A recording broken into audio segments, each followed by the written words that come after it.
Hi friends and dear colleagues, welcome to the crash course for SET exam 2020 for the subject of commerce.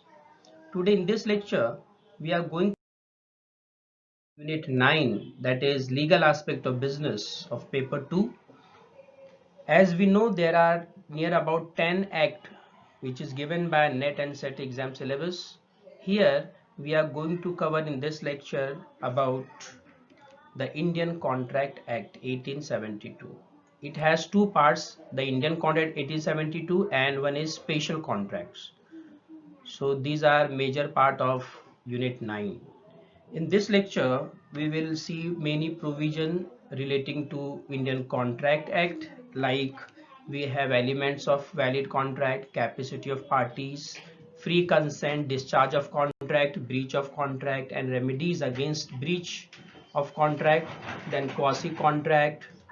Then in special contract, we are having contract of indemnity, guarantee, contract of bailment, pledge, and contract of agency.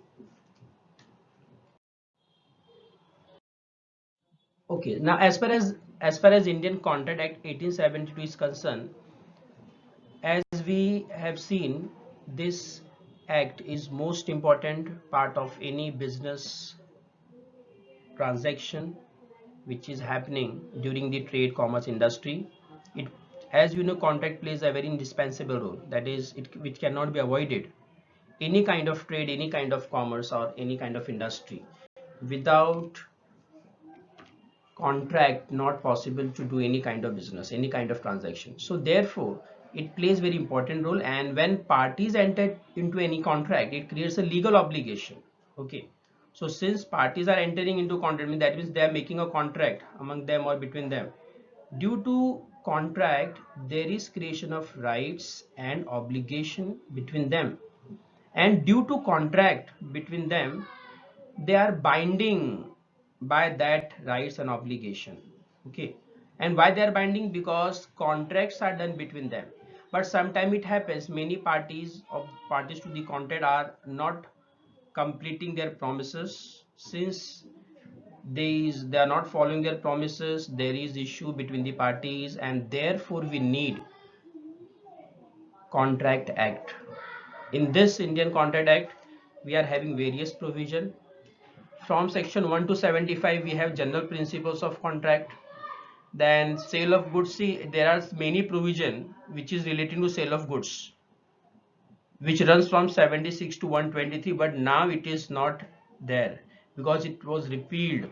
Because in place of this section, the new act has been made by the government. Okay, in the year Sale of Goods Act 1930. Okay, then there are some special contract which comes under section 124 to 147. In that we have contract of indemnity and contract of guarantee. Then we have contract of bailment, we have contract of pledge, which runs from section 140 to 181. Then we have contract of agency, which is running from section 182 to 238. Okay, and there are some provision relating to partnership. Okay, which is given in section 239 to 266, but this was also repealed. So originally in this act you will have section 1 to 266, but now out of this one, section 76 to 123 and 239 to 266 has been repealed. So at present we are having only this one. Yes, which one? This, that is general principles, indemnity, guarantee, bailment, pledge, contract of agency. This much we have to study. Okay. As far as contract are concerned, it is defined under section 2 subsection H. It means an agreement enforceable by law. An agreement which is enforceable by law is called as a contract. Section 2H याद रखना, because it was asked in the exam number of times in many exams. आप set में देखिए, net में देखिए, और भी कोई प्रोफेशनल एग्जाम्स में भी देखेंगे ना, जहाँ पे लॉ सिलेबस में होता है, वहाँ पे you will find such type of question that definition of contract is dealing with following section. So section 2 subsection H. Now this definition says that for the purpose of contract there must be two things. One is agreement, one is enforceability. Okay, Now, as far as agreement is concerned, what do you mean by agreement? So agreement is also given, defined in section 2 subsection E. Agreement means every promise and every set of promises forming consideration of each other, right? एक promise या set of promises है.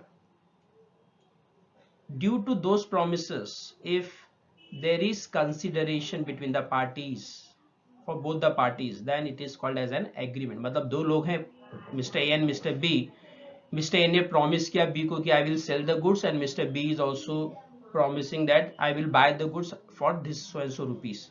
So there is a promise, or there may be more than one promise between the parties, and there is a consideration between them. That means there is an agreement. But if that agreement is enforceable, or that agreement is binding on the party, then only it will be called as a contract. If it is not binding, then that transaction, that is only agreement and not a contract. Okay. Promise is also defined in section 2 subsection B. Promise means a proposal when accepted becomes a promise. Okay. मतलब एक proposal होना चाहिए और वो proposal का acceptance होना चाहिए. तो if any proposal get accepted, it means promise has created. तो promise कब बनता है? मतलब मिस्टर ए ने proposal दिया कि I will, proposal means basically what? It is nothing but an offer. Okay. तो मिस्टर ए ने एक ऑफर दिया कि I want to sell you goods for so and so rupees, and जिसको offer दिया वो उस पार्टी ने एक्सेप्ट कर लिया. So if this is done, it means the promise created, right? तो promise is equal to proposal plus acceptance. ये ध्यान में रखना, promise is equal to proposal plus acceptance. Contract means agreement plus enforceability. Okay. An agreement means promise or every set of promises forming consideration. So these are the very important part. Okay. Now next is very important, what are the essentials of valid contract? That means if you want to make a contract, and that contract must be valid. Valid means as per the law. Law के हिसाब से contract हमको करना है. सच contract which is binding on the parties, such contract is known as valid contract. And how that contract will be made as a valid contract? For that there are certain essentials which is required. First one is there must be a proposal and there must be an acceptance. Valid proposal and valid acceptance must be there. मतलब एक offer होना चाहिए और उस offer को accept करने के लिए सामने पार्टी होनी चाहिए. तो अगर ये प्रपोजल दिया गया है, वैलिड प्रपोजल दिया हुआ है और वैलिड एक्सेप्टेंस हुआ है, तो it will be called as a valid contract. It is required. Okay. Then parties to the contract must be competent enough. Competency होनी चाहिए पार्टीज का. अब competent means what? Basically that means हम आगे जाके देखने वाले हैं. आगे there are many subtopics where we will come to know what do you mean by competency of a party. Competency of party means कि जो भी parties to the contract is, for example A and B, तो A and B will be called as a competent person for entering into a contract if they have completed the age of majority, that is 18 years of age, they are not of unsound mind and they are not disqualified by any law to enter into a contract. वो section 11 में दिया हुआ है. Okay. Then there must be a consent. Consent means when someone is agree on the same thing in same sense is called as a consent. मतलब for example Mr. A ने बोला, offer दिया कि I want to sell some goods, these goods for ₹5,000 to you. B is also agree. हाँ, B ने ठीक है ये goods मैं लूंगा 5,000. That means both the parties are agree on the same thing in the same sense, then it is known as a consent. So there must be a consent for valid contract, and that consent must be free consent. Now free here mean to say कि जब कोई सामने वाला party accept करता है, consent देता है, तो might be that consent due to some external force और इंटरनल फोर्स. तो वो विदाउट फोर्स होना चाहिए. अब without force means there are 5 things, right? 5 things है. अगर वो 5 थिंग्स प्रेजेंट है कंसेंट में, तो हम उसको फ्री कंसेंट नहीं बोल सकते. तो one is coercion, which means threatening someone to accept the goods or accept the contract. तो एक होता है coercion. Okay. Second is misrepresentation, then mistake. Okay, right? Then undue influence, fraud. तो these are the 5 things. Okay. तो one is coercion. ठीक है, याद रखना है हमको, आगे जाके हम पढ़ेंगे. Then undue influence then we have fraud, then misrepresentation and mistake. These are the 5 things. So any consent must be free from these 5. Okay, then, and that is why if consent is not free, that contract cannot be called as a valid contract. For example, Mr. A ने Mr. B को offer किया कि भाई ये goods आप 5 लाख में खरीदो, और Mr. B ने एक्सेप्ट भी कर लिया, okay I am ready to accept the goods, but later at later stage it comes to be known that Mr. B has accepted that contract because Mr. C is threatening him to accept the contract. And who is Mr. C? Might be having some connivance with Mr. A. Mr. A से उसका C का कुछ relation है, A ने C को शायद बोला होगा कि B को फोर्स करो ये कॉन्ट्रैक्ट में एग्री होने के लिए.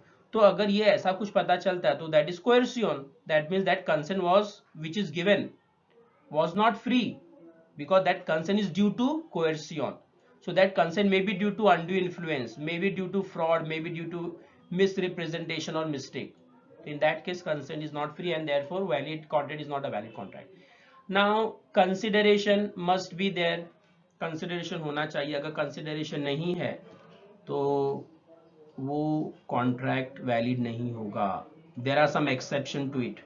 ओके, एक्सेप्शन आपको नहीं दिया है सिलेबस में, इसलिए हम ज्यादा डिटेल में नहीं पढ़ेंगे, but there must be some consideration and that consideration must always be lawful.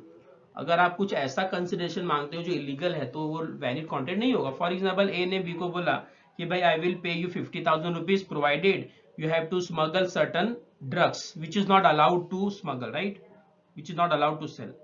अब इसमें क्या हो रहा है कि आपको पेमेंट मिलेगा लेकिन इसमें आपको कुछ ऐसा काम करना जो कंसिडरेशन में जो इलीगल है, तो ये कॉन्ट्रैक्ट क्या है, वैलिड कॉन्ट्रैक्ट नहीं है.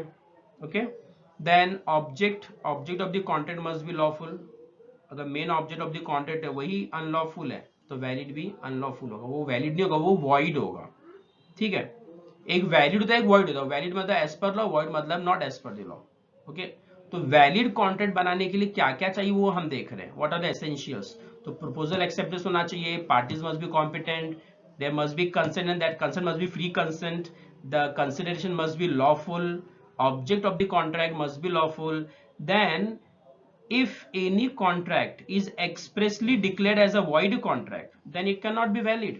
कुछ ऐसे contract होते हैं ना जो law itself says that such type of contract is void contract. okay, तो जैसे कि minor contract with minor section 11 में आया, हम आगे पढ़ेंगे. ओके, तो वो तो एक सेंटेंस भी कि भाई contract with minor is void ab initio. Void ab initio मतलब द स्टार्टिंग इटसेल्फ, जब जिस दिन वो कॉन्ट्रैक्ट करेगा उस दिन से वो मतलब वो वॉइड ही माना जाता है. तो there are some contracts which is declared by law, expressly declared by law as a void contract. तो सच कॉन्ट्रैक्ट अगर ऐसा होता है तो उसको वैलिड कॉन्ट्रैक्ट नहीं बोल सकते हैं. ठीक है, तो ऐसा कॉन्ट्रैक्ट नहीं होना चाहिए. Then there must be intention to create legal relationship. Okay, जब भी कॉन्ट्रैक्ट हो दो पार्टी के बीच में, उन दोनों के बीच में एक लीगल रिलेशन क्रिएट होना चाहिए, लीगल ऑब्लिगेशन क्रिएट होना चाहिए, otherwise that contract is not a valid contract. इसका सबसे अच्छा केस लॉ है बाल्फर वर्सेस बाल्फर, जहाँ पे एक हस्बैंड वाइफ थे, वो घूमने गए थे हिल स्टेशन पे, फिर अचानक हस्बैंड के बॉस का फोन आया, वो उसको जाना पड़ा अपने ऑफिस में, तो उसने अपने वाइफ से प्रॉमिस किया कि भाई I will pay you certain amount of money to you, हाँ मैं जा, ताकि you can enjoy the holidays over there. और बाद में वो भूल गया पैसे देना. तो what happens when wife came back, उसने अपने हस्बैंड के खिलाफ केस कर दिया. व्हाई? क्योंकि उसका वाइफ का कहना था कि भाई इसने मुझे प्रॉमिस किया था कि he will pay me certain amount of money for meeting some expenses, but he has not paid. But finally ये जजमेंट हुआ कि नहीं भाई ऐसा हम नहीं दे सकते उसको, हम we can not give order to husband to pay any compensation because the promise which is made between husband and wife is not creating any legal relation, legal obligation नहीं create करते, तो that is not a valid contract and that's why वो case नहीं जीत पाई उसकी wife ने. तो there must be creation of legal relation between the parties. okay, then sometime it happens for some formalities are required to be followed by the law. For example, if you want to sell any immovable property, तो वो अगर contract करना है तो उसमें तो आपको भाई डॉक्यूमेंटेशन वर्क, रजिस्ट्रेशन वर्क करना पड़ेगा, otherwise that contract will not be called as a valid contract. तो formalities if required by law that it must be completed, otherwise that contract is not a valid contract. okay, and there must be certainty Certainty about what? Certainty about amount, that is consideration. Certainty about the parties, who are the party, that must be certain. Certainty about the time, place, and about the subject matter. ये सब certain होना चाहिए. If it is not certain, that means that contract is not valid, that is not specific. Then, as I said, capacity of party, that is also one essentials of a contract, which is given in section 11. Now we are going to see which are the essentials, which are the points under capacity of party, which are the parties having capacity to enter into a contract. So every person is competent to enter into a contract. कोई भी person किसी भी contract में enter हो सकता है, मतलब contract कर सकता है. Who is of the age of majority? मतलब जो मेजॉरिटी एज का मतलब उसने अपना एज कंप्लीट कर दिया जितना मेजॉरिटी के लिए चाहिए, मतलब 18 इयर्स. इंडिया में तो 18, पहले 21 था, अभी 18 इयर्स हो गया, राइट? तो he has complete 18 years of age. That person if it is of sound mind, अगर साउंड माइंड है, and if that person is not disqualified from any law, right? तो अगर ये तीन चीजें प्रेजेंट है तो वो पर्सन के पास कॉम्पिटेंसी है, he is having capacity to enter into a contract. Okay, now if there is a minors agreement, right? Minors agreement means कोई भी agreement जो minor ने किया हो, या one of the party is minor in that contract or agreement, then is called minors agreement. तो उससे related कुछ terms हैं, कुछ explanation है, because sometimes this can also be asked to the examining, right? तो minors agreement, an arrangement, an agreement with or by a minor is void ab initio. ये exam में आ चुका है, याद रखना. ये फिल इन द ब्लैंक्स में था, मैच जगह ये इसमें था. An agreement with or by a minor is void ab initio. Void ab initio मतलब the moment such agreement is done itself it is a void. तो ab initio means with the starting, मतलब starting से ही वो void माना जाएगा. अब यहाँ पे इंपॉर्टेंट बात ये है with or by a minor, क्योंकि कोई भी एग्रीमेंट दो पार्टी होता है, राइट? जो ऑफर करता है और जो एक्सेप्ट करता है, ठीक है? अभी विद माइनर मतलब प्रोमिसी, जो नेक्स्ट पार्टी है, the promisor and promisee, right? Promisor मतलब जो ऑफर कर रहा है गुड्स को, जो सेलर है नॉर्मली, और प्रोमिसी मतलब जो ऑफरी है, जो बायर है. तो अगर माइनर प्रोमिसी है या माइनर प्रोमिसर है, मतलब दोनों में से कोई भी पार्टी अगर माइनर है, तो such agreement will be known as void ab initio. Okay, वो वॉइड ही माना जाएगा. Then minor's agreement can not be ratified on attaining majority. ये देख लो, can not be ratified. Ratified means approved. इसका मतलब ये होता है कि अगर कोई भी कॉन्ट्रैक्ट हुआ at the time of minority of the age, right? 18 साल के नीचे था कोई बंदा और उसने कॉन्ट्रैक्ट किया था या उसे कॉन्ट्रैक्ट किया गया था, and when he attains majority, तो मेजोरिटी होने के बाद उस सेम कॉन्ट्रैक्ट जो हुआ था उसको हम रेटिफाइड नहीं कर सकते, उसको वापस से वो कॉन्ट्रैक्ट करना पड़ेगा, because now he becomes major. Okay, now he becomes major. तो again he will be informed about that contract and new contract will be made if he is ready to do so. Otherwise, same contract which was done earlier at the time of minority cannot be approved later at later stage. The rule of estoppel does not apply to minors agreement. ये ध्यान में रखना, always keep in mind.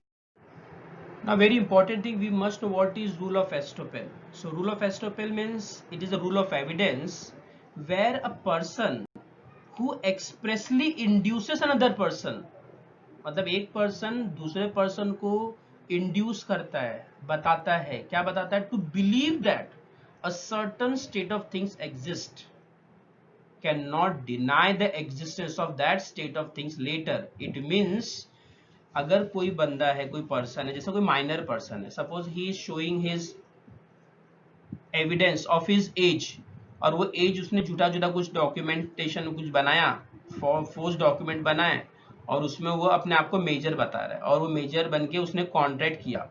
But at later stage when he attains majority, तो वो अभी what he is saying, what is his contention, that now I am not binding of those agreement which was done at that time, because at that time I was minor, now I become major.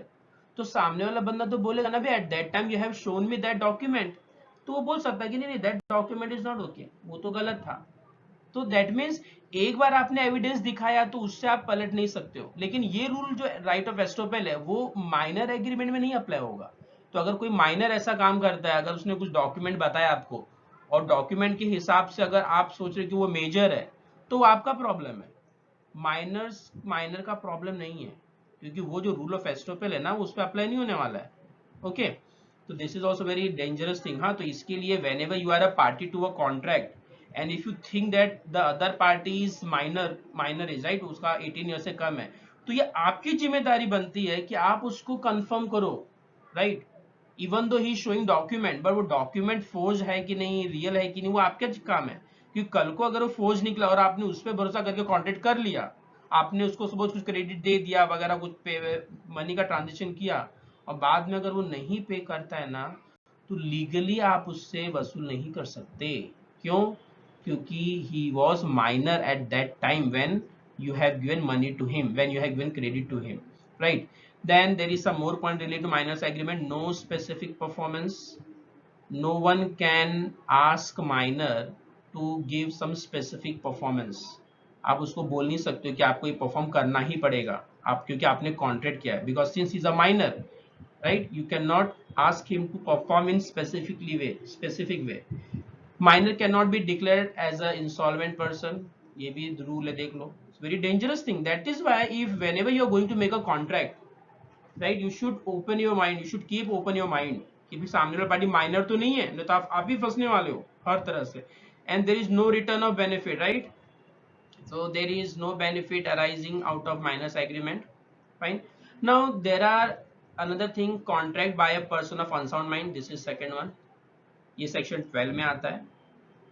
And third one was this, not person disqualified by law. So if there is alien enemy, अगर कोई ऐसा party of contract है जो हमारे enemy के रूप में जाना जाता है, जो बाहर का कंट्री का है और वो कंट्री हमारी एनिमी है हमारे कंट्री की, we are not having relation with those country, right, और वो कंट्री का कोई पार्टी है तो वो डिस्क्वालीफाइड बाय लॉ है, वो कॉन्ट्रैक्ट का पार्टी नहीं बन सकता, तो he is having incapacity. Then foreign sovereigns, कोई बाहर का बंदा है, जो बाहर के बंदे लोग है, बाहर का बंदा मतलब बाहर का रेसिडेंट है या वो है, तो वो बन सकता है provided some laws has to be followed. Okay, then convicts, कोई भी कन्विक्ट है, कोई भी ऐसा बंदा जो किसी केस में फंसा हुआ है और ये डिक्लेयर्ड है कि भी कन्विक्ट पर्सन है, or insolvent person.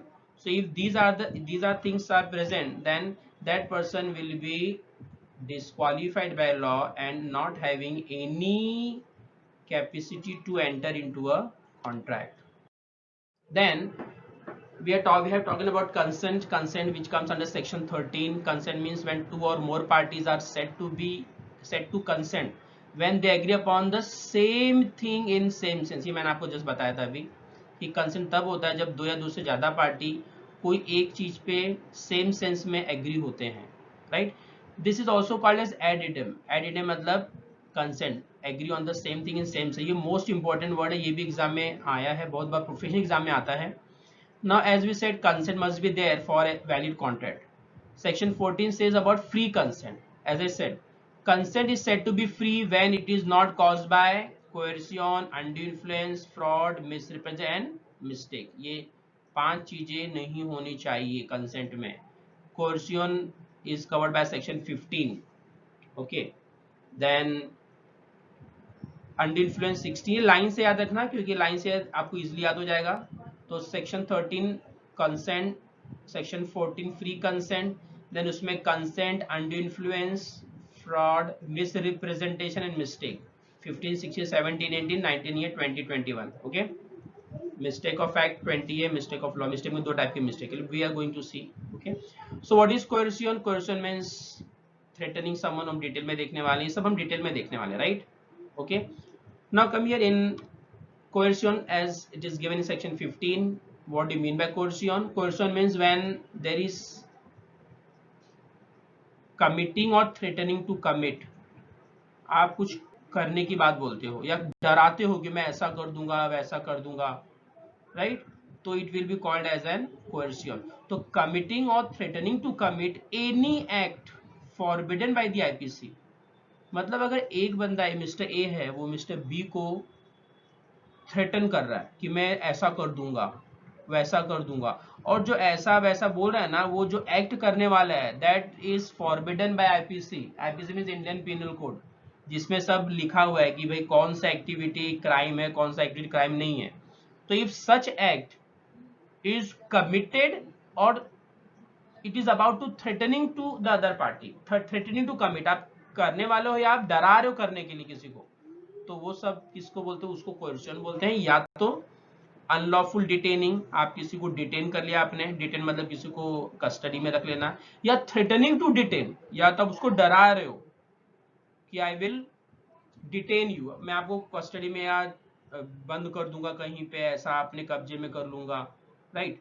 तो unlawful threatening or threatening to detain, unlawful detaining or threatening to detain any property, right, to the prejudice of any person, right. तो आप क्या कर रहे हो, आप किसी को डरा धमका रहे हो डिटेन करने के लिए या कुछ कमिट करने के लिए, राइट, उसकी प्रॉपर्टी को अपने कस्टडी में लेने के लिए, so that there will be prejudice to any person, prejudice means any harm to any person, उस प्रॉपर्टी को डिटेन करने से या उस पर्सन को थ्रेटन करने से अगर उसको कुछ नुकसान होने वाला है, right, with intention to causing any person to enter into an agreement. आपका इंटेंशन क्लियर होना चाहिए, आपका इंटेंशन ये होना चाहिए कि हम उसको परेशान करेंगे या नुकसान पहुंचाना है, इसलिए आप उसको थ्रेटन कर रहे हो, इसके लिए आप उसको थ्रेटनिंग टू कमिट या डरा धमका रहे हो कि मैं आपको कुछ ऐसा कर दूंगा, मैं आपकी प्रॉपर्टी ले लूंगा, आपको दूंगा नहीं, राइट। तो this type of things if it is done then it is known as a coercion.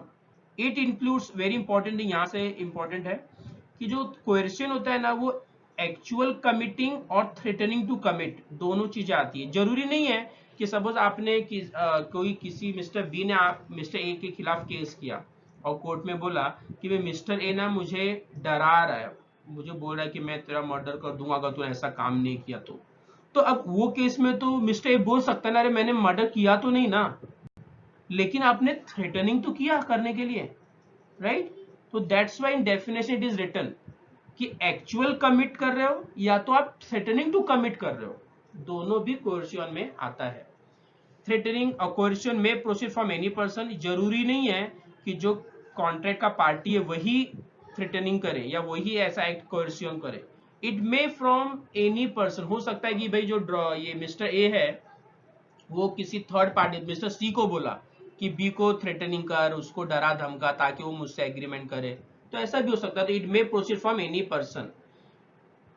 Coercion does not matter whether IPC is or is not in force where coercion is employed। देखो डराना धमकाने वाला अगर काम हो रहा है कहीं पे भी, एक पर्सन किसी दूसरे पर्सन को ऐसा coercion कर रहा है, ऐसा एक्ट कर रहा है, तो in that case whether IPC is in force or not is in force, it doesn't matter, but if it is proved that you have done such act, then it will come under as a coercion, okay, and such agreement is voidable, it is not void, keep in mind। अगर ऐसा कोई contract हुआ जिसमें पता चला कि भाई सामने वाले party he has given consent because he is under coercion, that's why he has agreed, so such agreement is voidable agreement। Voidable means it is at the option of either party whether it can become void or valid। तो ये voidable types of contract हम आगे देखने वाले हैं।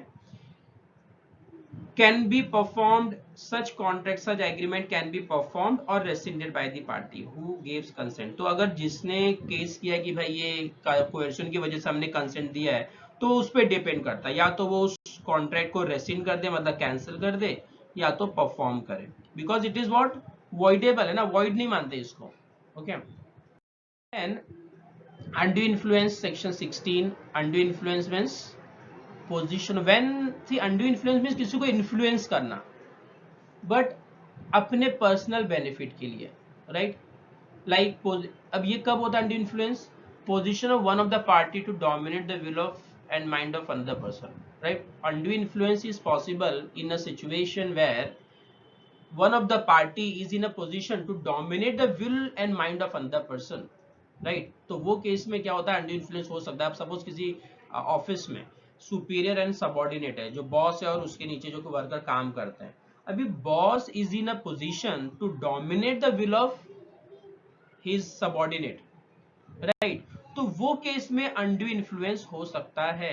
क्यों? क्योंकि भाई वो ऐसा उसका पोजीशन ही है डोमिनेट करने वाला, क्योंकि उसको ही पता है कि अगर मैं बोलूंगा तो ये मना नहीं करेगा मेरा subordinate. Why? Because he is having some fear कि भाई ऐसा किया तो शायद जॉब से निकाल दिया जाएगा ना। तो देयर में बी such cases. तो undue influence is possible only in case where one party is in a position to dominate the will of other person or mind of other person. Now dominating party takes unfair advantage of his position. वही होता है जैसे मैंने आपको बताया office में superior and subordinate, undue advantage due to that dominant, और उसको जो डोमिनेंट पोजीशन की वजह से अनड्यू एडवांटेज हो रहा है, तो इसको बोलेंगे undue influence under section 16। And if any person is agree or he has given consent due to undue influence, then that contract is not a valid contract. Okay, but there are some presumption to the existence of undue influence. हम कुछ ऐसे examples है, कुछ ऐसे cases है जहां पे ये प्रिज्यूम किया जाता है कि भाई अनड्यू इन्फ्लुएंस है, that is in existence. So what are that? So in that first one is one hold real or apparent authority over the other.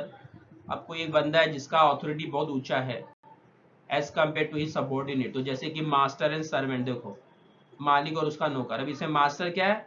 Apparent authority है। पुलिस ऑफिसर एंड अक्यूज्ड, इसमें ये apparent authority है। तो ये case में मान के चलते हैं कि भाई यहाँ पे अनड्यू इन्फ्लुएंस रहेगा, and that is only reason कि पुलिस ऑफिसर ने, अगर अक्यूज ने पुलिस ऑफिसर को बोला कि भाई हाँ हाँ मैंने क्राइम किया है, मैं मानता हूँ, और पुलिस ऑफिसर ने जाके कोर्ट में बोला कि नहीं नहीं ये इसने मेरे सामने एक्सेप्ट किया है, तो court will not listen him. उसका जो भी बोलना वो एविडेंस के रूप में नहीं लिया जाता। क्यों नहीं लिया जाता? Because of undue influence. Might be there can be undue influence because it is presumed. ये मान सब कोई भी मानता है बात कि भाई हाँ नहीं एक्सिडेंस हो सकता है undue influence का। Now there is fiduciary relationship. Fiduciary मतलब one kind of trust like doctor and patient. इसमें भी तो होता है ना, डॉक्टर और पेशेंट में कैसा रिलेशन है कि doctor is in superior position, he can dominate the will and mind of patient. Then father and son, ये भी एक तरह का रिलेशन था जहां पे फादर एक सुपीरियर पोजीशन में होता है, राइट, वो अपने सन को डोमिनेट कर सकता है। तो ये लेकिन फिड्यूशियरी रिलेशन जहां पे एक ट्रस्ट का सवाल का, ट्रस्ट एक ट्रस्ट होता है, पेशेंट का डॉक्टर पे ट्रस्ट होता है, राइट, सन फादर पे ट्रस्ट करता है, तो ये fiduciary relationship. Then there is third one, contract with the person mental capacity is temporarily or permanently affected due to the age. See, there are certain contract with such a person who is having some mental problem temporarily or permanently due to age, illness. देखो जो aged लोग होते हैं, senior लोग होते हैं, या जो बीमार कुछ होते हैं, सर बहुत दिन से बीमार है, कई सालों से बीमार, किसी का मेंटली प्रॉब्लम होता है, some people are having some distress, bodily distress. तो सच पर्सन से अगर कोई कॉन्टेक्ट किया जाता है ना, तो the person who is making contact with such kind of people is having some power to influence these people.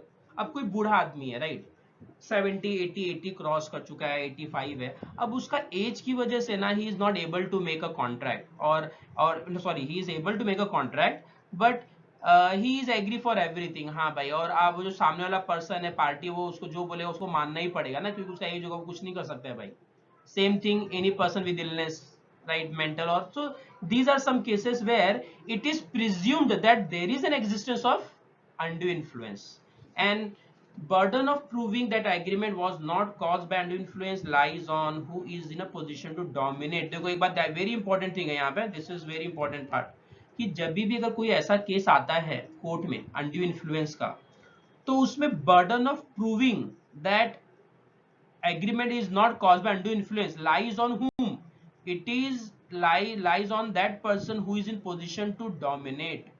तो अगर सपोज यहाँ पे हम एग्जांपल लेते हैं मास्टर और सर्वेंट का, राइट, तो अगर सर्वेंट ने केस कर दिया कोर्ट में कि ये मास्टर है ना, मुझे जबरदस्ती ऐसा ऐसा करवाया, जिसने मुझे इन्फ्लुएंस किया अनड्यूली, राइट, तो उसमें अब मास्टर को प्रूव करना पड़ेगा कि नहीं भाई, ये जो एग्रीमेंट हुआ था सर्वेंट ने अपने मन से किया था, अपने मर्जी से किया था, there is no such influence। तो who is having burden of proof? Master is having burden of proof। यहाँ पे police officer is having burden of proof, मतलब उसको प्रूफ करना पड़ेगा, राइट, accused नहीं प्रूफ करेगा कि ये इसने मेरे साथ undue influence किया। servant will not prove in the court of law that master has done some undue influence, right? Okay, is it clear? Then come to next, fraud. Fraud comes under section 17. What do you mean by fraud? So any of the following acts committed by a party, कोई भी act जो एक party commit करता है, और with his connivance or his agent, with intent to deceive another party. Very important. Any act done with intent to deceive another party, right? अगर कोई भी एक्ट आप करते हो, आप करते हो या तो किसी थर्ड पार्टी के कन्वेंस से, कन्वेंस मतलब मिली जुली, जैसा आपने कुछ प्लान किया किसी और से मिलके और कुछ एक्ट किया, या कोई आपका एजेंट है उसके थ्रू कुछ एक्ट करते हो, बट वो एक्ट ऐसा है ना जिसमें आपका फुल इंटेंशन क्या है कि आप किसी को डिसीव करना चाहते हो, डिसीव मींस मिसगाइड करना चाहते हो, राइट? उसका गलत फायदा उठाना चाहते हो, आप उसको गलत गलत इंफॉर्मेशन देके अपना फायदा उठाना चाहते हो, तो that act is known as fraud. Okay, the suggestion as to fact of that which is not true by one who does not believe it to be true. देखो यहाँ पे ये होता है कि आपने कुछ सजेशन दिया फैक्ट के बारे में, मतलब आपने बोला कि हाँ ये सब सही है, and that is not true, वो जो फैक्ट है ना वो ट्रू नहीं है, right? But you believe, you even you are not believing that that is a true statement. मतलब आप मिस्टर ए ने मिस्टर बी को कुछ फैक्ट बोला, और वो जो फैक्ट बोला ना वो सही नहीं है, मिस्टर ए को पता है, बट फिर भी उसने मिस्टर बी को वो बोला, तो that thing, that act is known as fraud activity. इसको एक लीगल मैक्सिम है, सजेशियो फाल्सी, याद रखना. इसका मतलब क्या होता है कि एक पर्सन ने किसी को कुछ इंफॉर्मेशन दिया है, फैक्ट दिया है which is not true, and that statement is not true is known by the person who is giving that statement to other person. मतलब यहाँ पे सिंपल, ए ने बी को कुछ इंफॉर्मेशन दिया, वो इंफॉर्मेशन गलत है, वो ए को भी पता है, बट फिर भी उसने बी को बोला नहीं नहीं ये ट्रू है, सच है, तो उसको मतलब डिसीव कर रहा है, मतलब फ्रॉड कर रहा है, तो this case is known as सजेशियो फाल्सी. देन ये आ सकता है एग्जाम में, हाँ ऐसा स्टेटमेंट दिया रहेगा और बोला कि which is right maxim, legal maxim for this, तो सजेशियो फाल्सी.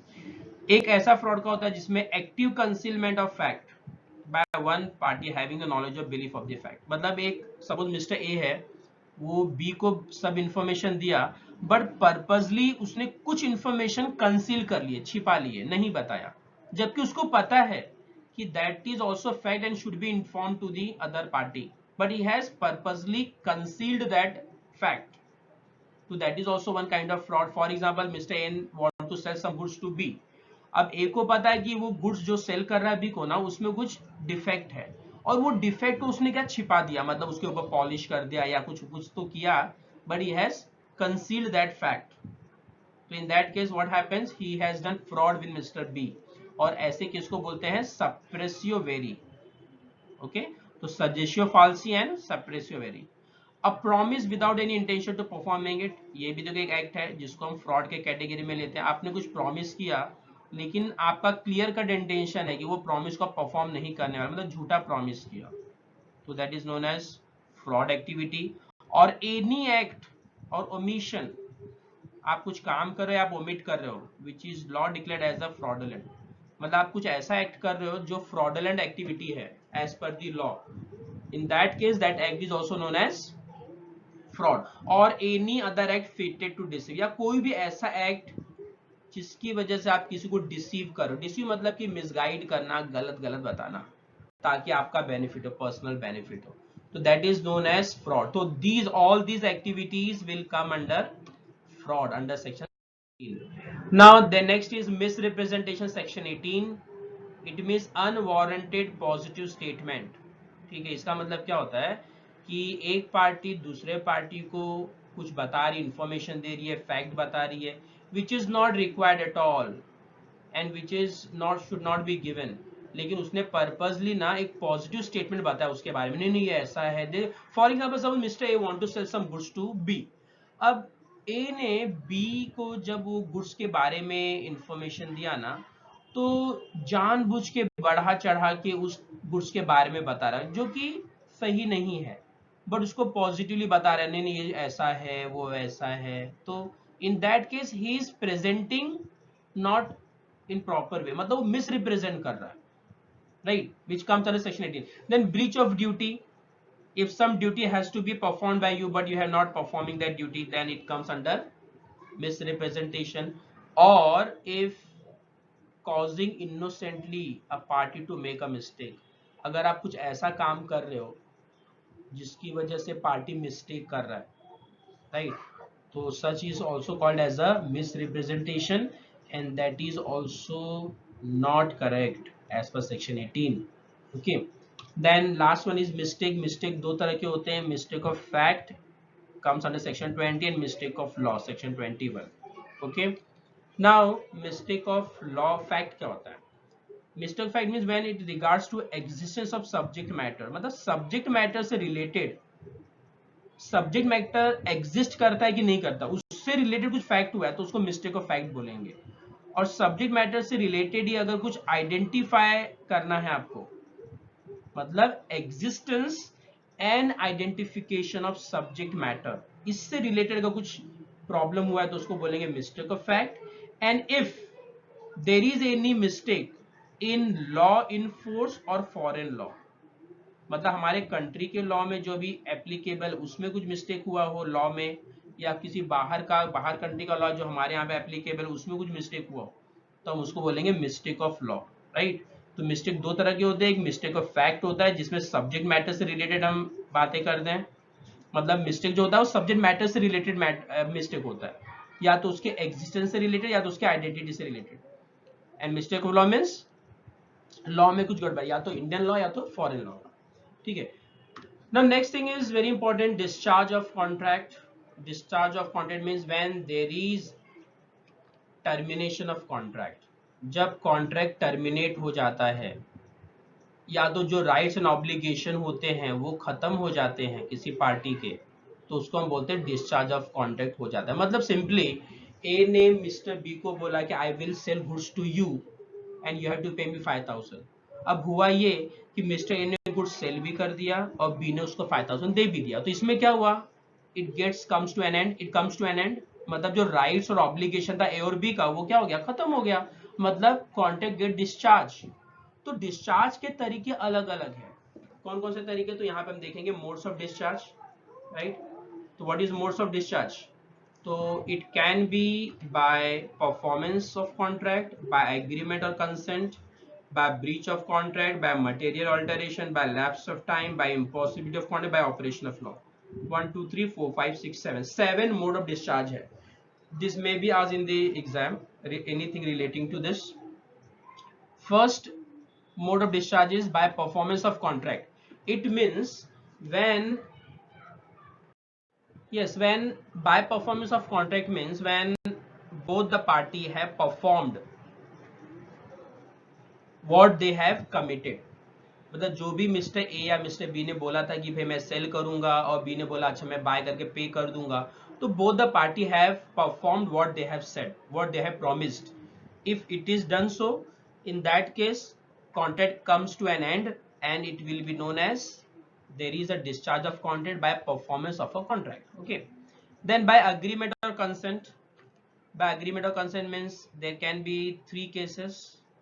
By agreement consent means जब कॉन्ट्रैक्ट में ये क्लियरली इंडिकेट, एग्रीमेंट करते समय ही हम बोल देते हैं कि भाई ऐसा ऐसा हम लोग डिस्चार्ज कर देंगे, and when both the parties are agree for it, दोनों पार्टी ने अपना कंसेंट दिया है, तो वो कॉन्ट्रैक्ट डिस्चार्ज हो सकता है. अब इसमें तीन केसेस आते हैं, बाय नोवेशन, बाय वेवर और एमिशन, और बाय रिसेशन, राइट. तो novation means when there is new contract in place of old contract. Okay, अगर ऐसा कुछ होता है तो वो केस में जो ओल्ड कॉन्ट्रैक्ट है वो क्या हो गया, डिस्चार्ज होगा. फॉर एग्जांपल मिस्टर ए ने मिस्टर बी से कॉन्ट्रैक्ट किया, पिछले महीने किया था कि he will sell some goods to B, some means suppose 5 piece of goods to mister B for 5000. Okay, ये किया था पिछले महीने में.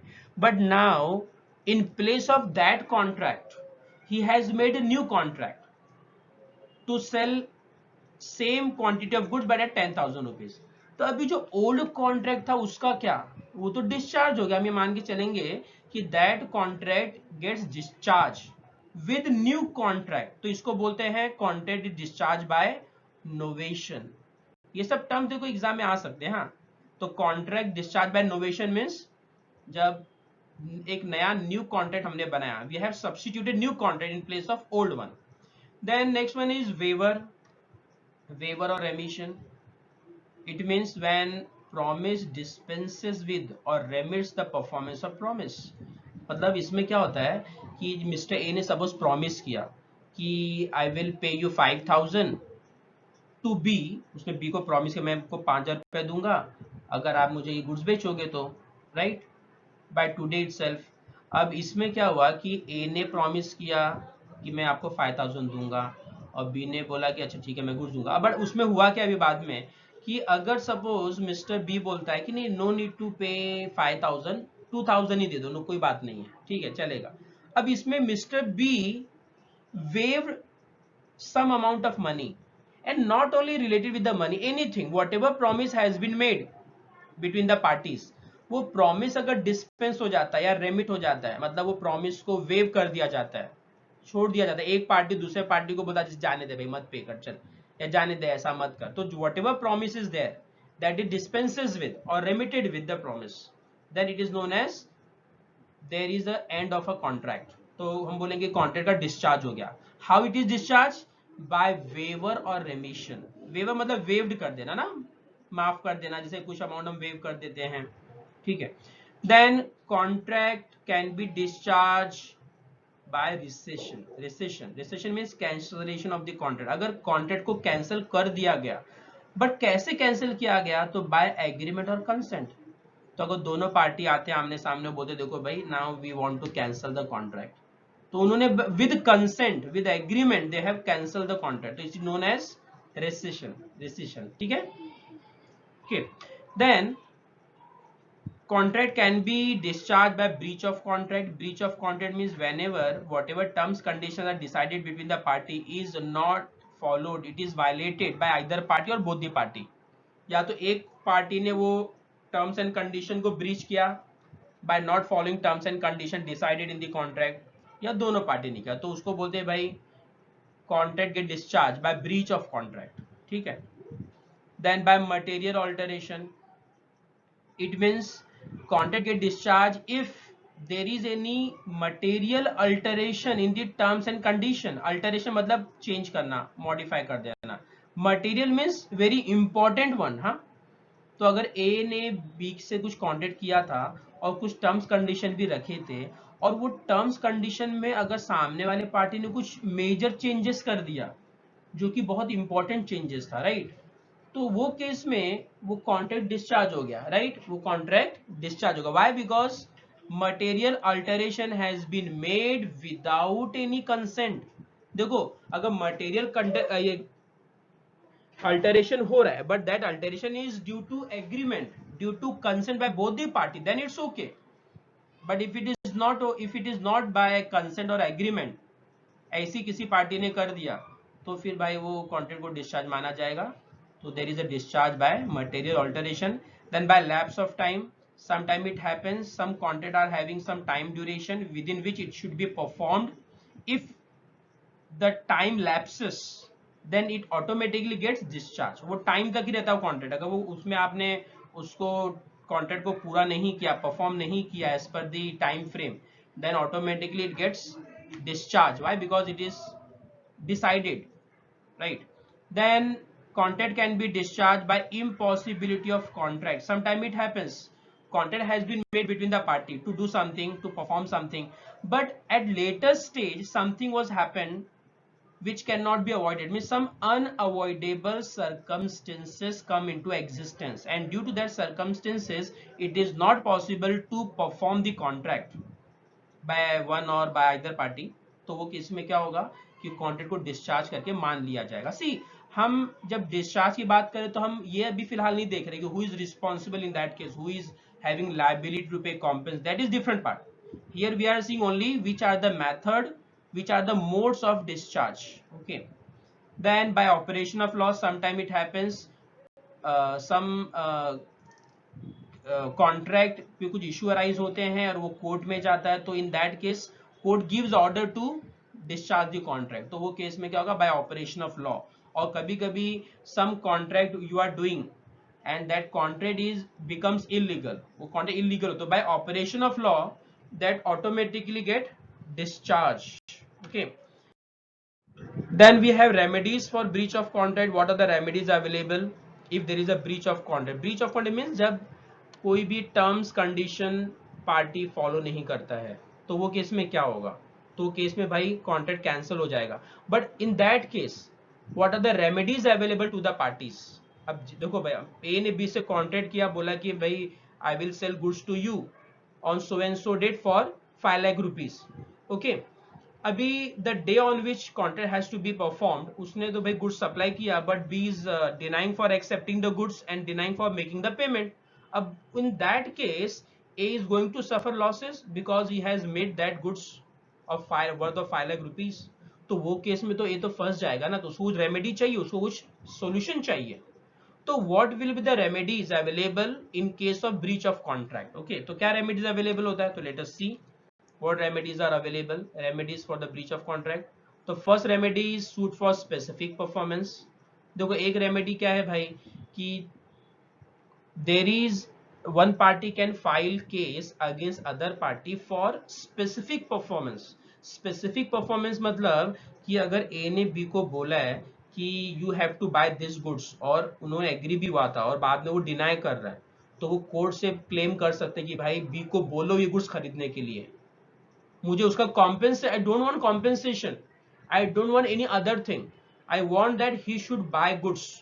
तो हम एक स्पेसिफिक परफॉर्मेंस करने के लिए क्लेम करते कोर्ट में कि भी कोर्ट ऑर्डर दे और उसको बोले कि भी वो करे ये काम, तो वो होता है suit for specific performance. Suit for injunction. Injunction means temporary order by the court, by the judiciary. Okay, तो हम एज अ कोर्ट में हम केस फाइल कर सकते हैं against other party that we want some order, temporary order to stop or to do that transaction or to do some act. Okay, injunction is a order given by it may be temporary or permanently order. Okay, then suit for damages. Party can file case against other party for getting damages. Damages means compensation. It may be over and above the price of the goods. Okay, and suit upon quantum merit. ये क्या होता है कि one party can file case against other party to get the money as per the quantum merit. Quantum merit means जो भी goods का उस समय दाम है, जो वैल्यू है उस समय, as per the merit of the goods along with interest, right, that can be demanded by the one party to other party. So these are the remedies available. Okay, then there is one more topic like quasi contract. What are the quasi contract? Okay, quasi contract means such contract which is known as implied contract in law. Okay, implied contract means which is not expressed. Express नहीं होता है, मतलब इस contract को हम पहले से नहीं बता रहे थे, ये इम्प्लाइड होता है, it is not written anywhere, right. ऐसा कॉन्ट्रैक्ट जो इम्प्लाइड होता है in nature, and it is an obligation imposed by law upon a person for the benefit of another person in the absence of contract between them. मतलब simply ना, एक मैं आपको simple example देके समझा सकता हूँ. फॉर एग्जांपल सपोज आप जहाँ पे रहते हो, आपके पड़ोस में एक फैमिली रहती है, उन्होंने अपने दो बच्चे जो कि चलो 5th 6th में पढ़ते हैं, 8 9 10 साल के हैं, उनको छोड़ के थोड़ा बाहर गए थे कुछ काम के लिए. And during that period if those children in neighbour of yours, उनको कुछ प्रॉब्लम आया, तो डेफिनेटली जैसे उनको भूख लगा है, उनको शायद कुछ है नहीं, कुछ भी some problem arises, some need arises, some necessity arises. So in that case what you will do, definitely you will help him. आप उसको कुछ शायद ला के दोगे, सपोज आपने कुछ 50-100 रुपीज का ला के उसको खाने को दे दिया, कुछ भी something you have done for them, right. अब आपने वो क्यों किया, बिकॉज द नेसेसिटी, वहां जरूरी था, आपने वो कर दिया. Did their parents ask you to do that, no. वहां पे there is absence of contract, but you have done something for them. तो यहां पे एक इम्प्लाइड कॉन्ट्रैक्ट हुआ between you and their parents, and in law they are obligatory for that. अगर वो quasi contract proof किया जाएगा, तो जो उनके पेरेंट्स है उनको आपका पेमेंट जो आपने खर्चा किया बच्चों के लिए, विच is required at that point of time, जो नेसेसिटी थी, उसके लिए दे आर ऑब्लिगेटरी टू पे यू. तो अगर आपने सब 100 रुपीज खर्च किया था, तो आप 100 रुपीज लीगली उनसे मांग सकते हो. तो such contract which is not exist, which is absent, but still you are doing for the benefit of other person, then such contract known as quasi contract. Okay, Now there can be different types of quasi contract which is covered under section 68 to 72. Section 68 says that claim for necessaries to a person, जो मैंने अभी example बताया, right, ऐसा person जो incapable, वो contract नहीं कर सकता है, जैसे बच्चे लोग, छोटे बच्चे, अब suppose they are not able to buy the goods from the shop and they are in need of the goods, तो आपने उनके लिए क्या क्या आपने खरीद के दे दिया उनके नेसेसिटी के लिए, तो in that case you can claim for them. उनके पेरेंट्स या उनका जो गाइडेंस है ना, जो भी गाइड है या जो भी क्या बोलते हैं उनको, जो भी उनको पाल रहा है संभाल रहा है, उनसे आप उनको क्लेम कर सकते हो। तो this is given in section 68। Section 69 says that right to recover money paid for another person.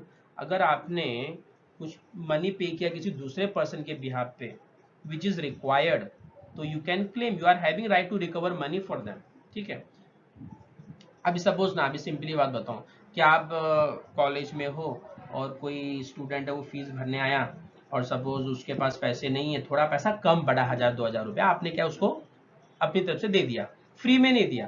तो अभी यहाँ पे उसने मांगा नहीं ना, कि उसके पेरेंट्स ने आपको बोला कि भाई मेरे बच्चे का फीस कम रहेगा दे देना, but you have done so, right. As per section 69 you are having right to recover money paid for other person, आप उसे रिकवर कर सकते हो। तो दीज आर क्वासी कॉन्ट्रैक्ट। देखो ये कॉन्ट्रैक्ट ऐसे है ना जिसमें आपको सामने वाले पार्टी ने बोला नहीं कॉन्ट्रैक्ट करने के लिए, but still you are doing it, it is impliedly known as a contract, okay.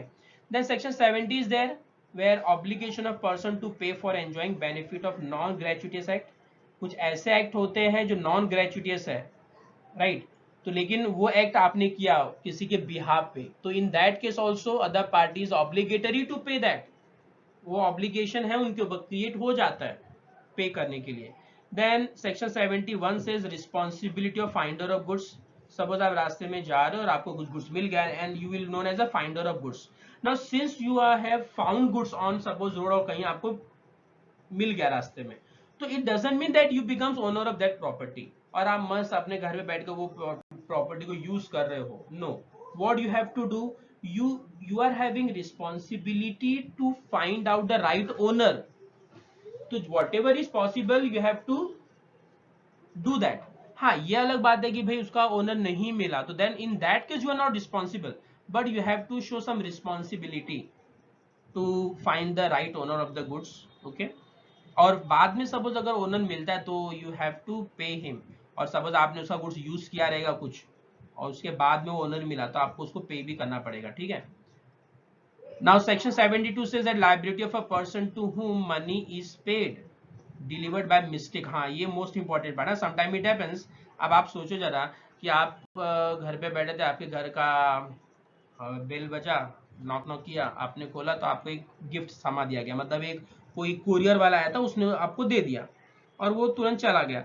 आपने बोला अरे मैंने तो कुछ ऑर्डर नहीं किया, ये कहाँ से आएगा, तो आपने ओपन किया, आपको देखा, अरे आपने कुछ अच्छी चीजें मिली, आप उसको बोले चलो किसका भी, आप यूज करने लगे, आप खोल के आपने यूज कर लिया गुड्स को, हाँ कुछ थे सपोज आपने यूज कर लिया। अभी वापस से 2 घंटे बाद वापस से बेल बजा और बोला कुरियर, अरे सर सॉरी, वो by mistakely I have delivered here, actually वो आपके बाजू वाले का था, सॉरी, हाँ मुझे वापस दे दो। अब आप क्या बोलोगे, अरे वो तो कुछ मैंने यूज कर लिया, बट ऐसा नहीं चलेगा। अगर आपने यूज किया तो आपको क्या करना पड़ेगा, उसको पे करना पड़ेगा उसका। You can not say that no it is your responsibility, you have done mistake, I am not going to.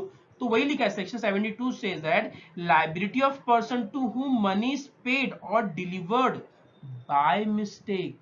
अगर मिस्टेक से भी अगर आपने डिलीवर कर दिया ना तो you are liable to pay that, you can not say that भाई मैं क्यों पे करूं, ये आपकी गलती थी। तो why, because this contract is comes under quasi contract, okay। So 68 to 62 deals with quasi। Then we are having another type, okay, so now we are having special contract in which from section 124 to section 238 we are going to deal with।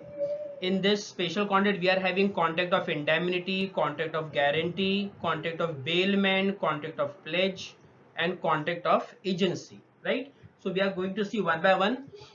In that first one is contract of indemnity, section 124, and contract of indemnity means when one party promises to save the other from loss caused by conduct of the promiser himself or conduct of any other person।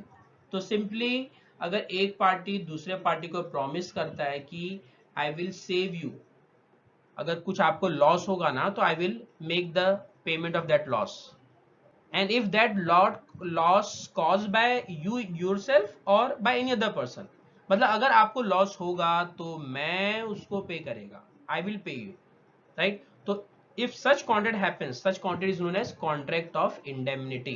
Indemnity basically मतलब क्या होता है? Indemnity is nothing but one kind of compensate, पे करना, compensate करना, right? तो किसी का नुकसान हो गया, आप किसी को कर रहे हो तो क्या होगा? ठीक है, तो अगर प्रोमिसर की वजह से हुआ या किसी और पर्सन की वजह से हुआ, right? Are you getting this? For example suppose mister A है, राइट? सपोज मिस्टर ए और मिस्टर बी, ओके। अब ए ने मिस्टर बी को प्रॉमिस किया कि भाई if you are suffering any loss due to me, that is due to A, or due to any other person, I will make you compensate, मैं आपको वो पे करके दूंगा। तो यहाँ पे जो कॉन्ट्रैक्ट हुआ ए एंड बी के बीच में, that is called contract of indemnity, okay. Then what are the essentials of a contract of indemnity? तो in that first one there are parties, two parties, one is indemnifier and indemnity holder. Indemnifier means जैसा हमारे example में mister A था जिसने promise किया था, ठीक है, वो इंडेमनीफायर है। And who is indemnity holder? Indemnity holder means mister B, जिसको प्रॉमिस किया गया, मतलब प्रॉमिसी, राइट? तो indemnifier means promisor and indemnity holder means promisee. Now, whatever essentials of a valid contract are there, all essentials is applicable to contract of indemnity. What are the essential of valid contract? Just we have seen in this lecture, like there must be offer and acceptance, proposal and acceptance होना चाहिए, lawful object होना चाहिए, lawful consideration होना चाहिए, free consent होना चाहिए ना, so many things we have seen. So all those essential of valid contract must be there for contract of indemnity. Then there must be loss suffered in the with the party, with the promisee, okay. Then if loss caused by promiser or any other person, right? ये हमने यहीं पे देखा कि जरूरी नहीं है कि वो लॉस प्रोमिसर के थ्रू ही हो। अगर ए ने बी को बोला कि I am promising you to pay if there is any loss suffered by me or from any other person, तो उसको कॉन्ट्रैक्ट इंडेमनिटी बोलते हैं। that this contract may be expressed or implied. Expressed means it is in written form. Mr. A ने अगर B को written में दिया कि I will pay you so and ऐसा because of, तो भी चलेगा, और अगर नहीं लिख के दिया implied contract है तो भी चलेगा। Implied means there is no written thing, हाँ, it is due to some situation ऐसा हो जाता है जिसमें मान के चलते कि भाई कॉन्ट्रैक्ट हो चुका है, implied contract, okay. And contract of indemnity is done by operation of law, मतलब एक लॉ के हिसाब से होगा, मतलब आपको लीगली बताना पड़ेगा कि लॉस सफर हुआ, ये एग्रीमेंट था या एक्सप्रेस इम्प्लाइड कॉन्ट्रैक्ट था, as per the operation of law that indemnity will be या compensation will be given to the other party, right? Now we are going to see what are the rights with indemnity holder. Indemnity holder means who? In our example A and B, कौन था ए या B? तो ये है B, क्योंकि ए ने promise किया था बी को कि he will pay the amount if any loss suffered to him because of me or any other person. तो यहाँ पे ये A is indemnifier, he is indemnity holder, right? तो what are the rights of indemnity holder that we are going to see here, right? What are the rights of indemnity holder? Okay, तो who is the indemnity holder? Mister B is indemnity holder. तो इसके पास क्या rights है भाई? इसके पास rights है कि all damages, जो भी इसको नुकसान हुआ उसका वो डैमेजेस ले सकता है. ऑल कॉस्ट, जो भी इसका खर्चा लगा, may be he will incur some legal expense or some other expenses related to that loss, he can recover from indemnifier, or any sum including damages, cost or any value of that goods which is lost, वो सब ये claim कर सकता है किससे? he can claim to Mr. A because he has promised, right ना? तो ये क्या हुआ? contract of indemnity. Now next is contract of guarantee. What is contract of guarantee? It is also known as contract of suretyship, right? ये 126 में आता है, okay? Section 126. Contract to perform a promise or discharge the liability of a third person is in case of his default, right? So this is a contract to perform a promise.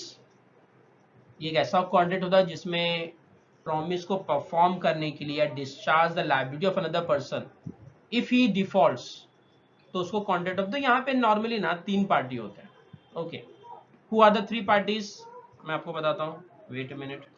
अब suppose A है, B है और C है, right. Let us see, these are the 3 parties. Okay, A has made promise to B, right. अब यहाँ पे देखते हैं. अभी once we will read one by one and we'll come to know. एक होता है गारंटर, तो हम इसको श्योरिटी भी बोलते हैं और गारंटर जी भी बोलते हैं. तो ये गारंटी देता है, तो माइट भी, चलो हम इसको बोलते हैं कि ए ने गारंटी दिया. Okay. Principal debtor, the person in respect of whose default the guarantee is given. तो सपोज ये कौन है, प्रिंसिपल डेटर है, ठीक है. गारंटर कौन है, ए है, तो ए ने गारंटी दिया on behalf of B. Creditor, the person to whom the guarantee is given. Suppose ये सी कौन है, क्रेडिटर है, right. Okay, so A is surety और guarantor, B is principal debtor and C is creditor. Okay, so A is guarantor. Let's take an example. B is a debtor and C is a creditor. Now what happens now? अभी हुआ ये कि C creditor है, मतलब इसने इसको goods बेचा, credit में गुड्स बेचा. हाँ, तो C is what, creditor, क्योंकि इसने क्रेडिट में माल बेचा B को. B is a debtor. Debtor मतलब जिसको गुड्स बेचा गया है उधार में, क्रेडिट में.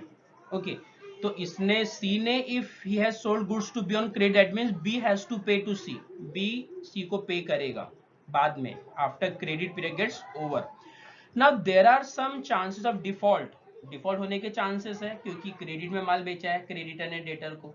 तो इसके लिए ना ए विल गिव गारंटी टू सी.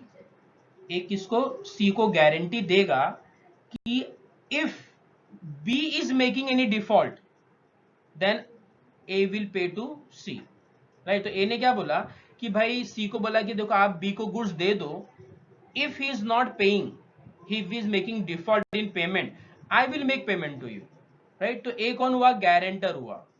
वो किसको गारंटी दे रहा है, C को गारंटी दे रहा है. C को किस लिए गारंटी दे रहा है, वो इसलिए गारंटी दे रहा है कि he will sell goods to B on credit and if B make defaults, A will make payment to C.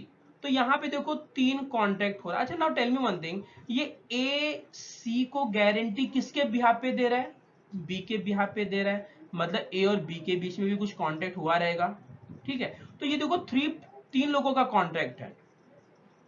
A से C का कॉन्ट्रैक्ट क्यों हुआ, क्योंकि ये A ने C को गारंटी दिया. ओके, C से B का कॉन्ट्रैक्ट तो मेन कॉन्ट्रैक्ट है, he has sold goods to B on credit, and A and B is also having some contract between them. That is why A is giving guarantee on behalf of B. So there are 3 contracts. This is known as tripartite agreement. Tripartite agreement मतलब 3 contract होते हैं, किसमें, contract of guarantee और surety. So I think, I hope so this will be understood to you. Okay, now what are the essentials? There are 3 parties. Who are 3 parties? Surety, guarantor, principal debtor and creditor. Tripartite agreement, just I have explained you. Primary liability, who is primary liable? So B is primarily liable to C. ये secondary liable होगा, ये तो तब उसको पे करेगा जब B default करेगा. तो ultimately the primary liable कौन है, B is primary liable. And all the essentials of a valid contract must present in contract of guarantee. मतलब वही, हाँ, क्या था वो essential of valid contract, वो offer acceptance, consent, free consent होना चाहिए, कंसिडरेशन होना चाहिए, lawful object, lawful consideration, then legal relation, जो भी हमने पढ़ा था वो सभी जो कॉन्ट्रैक्ट, वैलिड कॉन्ट्रैक्ट के लिए एसेंशियल चाहिए वो सब प्रेजेंट होना चाहिए गारंटी एंड श्योरिटीशिप के लिए. And it may be oral, it may be written. Okay, now there can be 2 kind of guarantee. One is specific guarantee, one is continuing guarantee. Specific guarantee means suppose A ने C को guarantee दिया कि भाई I will pay if B default for a particular transaction, specific transaction or for specific amount, then it is known as specific guarantee. But if A gives guarantee to C that whatever B defaults, whatever B is liable to pay, if he is defaulting in that, he will pay to C. So it means it is a continuing guarantee, right? Okay guys, next comes to contract of bailment. Contract of bailment section 148 में आता है. Bailment means delivery of goods by one person to another for some purpose. कुछ purpose के लिए एक person कुछ goods other person को deliver करता है, and when that purpose is accomplished that goods must be return to the first person. Okay, तो ऐसे कॉन्ट्रैक्ट को हम बेलमेंट बोलते हैं. जैसे कि मैं आपको लाइव एग्जांपल, जैसे भी आपने जस्ट नया एक कपड़े खरीदे, राइट, गारमेंट शॉप पे गया और you have bought one piece of cloth and उसको स्टिचिंग के लिए आपने किसी टेलर को दे दिया वो कपड़े, ठीक है. अब टेलर को कपड़े देना मतलब there is a contract between you and that tailor. अब one person is delivering goods to other person, तो यहाँ पे आपने गुड्स डिलीवर किसको किया, टेलर को किया, तो ये हुआ डिलीवरी हुआ गुड्स का, मूवेबल गुड्स का डिलीवरी हुआ. Second thing, why you have delivered the goods, why you have given that cloth to him, for stitching purpose. Stitching purpose मतलब कपड़े सिलाई करने के लिए दिया. Okay, and after the purpose get accomplished, मतलब वो कपड़ा जब आपका स्टिचिंग करके हो जाएगा तो that tailor will give you back, return करेगा आपको, राइट. तो ये टाइप के कॉन्ट्रैक्ट को बोलते हैं कॉन्ट्रैक्ट ऑफ बेलमेंट. मतलब वन फर्स्ट थिंग एसेंशियल क्या है इसमें कि कॉन्ट्रैक्ट होना चाहिए. These are the essential of contract of bailment. Essential contract होना चाहिए. Then there must be delivery of goods. अच्छा, कॉन्ट्रैक्ट होना चाहिए मतलब वही एग्रीमेंट प्लस एनफोर्सेबिलिटी होना चाहिए. सेक्शन 2 सबसे एच में था. फिर एग्रीमेंट मींस अ प्रॉमिस और सेट ऑफ प्रॉमिस. एग्रीमेंट फिर का था, प्रॉमिस का मतलब था व्हेन ऑफर इज एक्सेप्टेड. ये सब याद रखना है आपको. हाँ, डिलीवरी ऑफ गुड्स होना चाहिए. इट मे बी एक्चुअल और कंस्ट्रक्टिव डिलीवरी, ये भी हमने पढ़ा था सेल ऑफ गुड्स एक्ट में लास्ट लेक्चर में. Then there must be change of position and not ownership.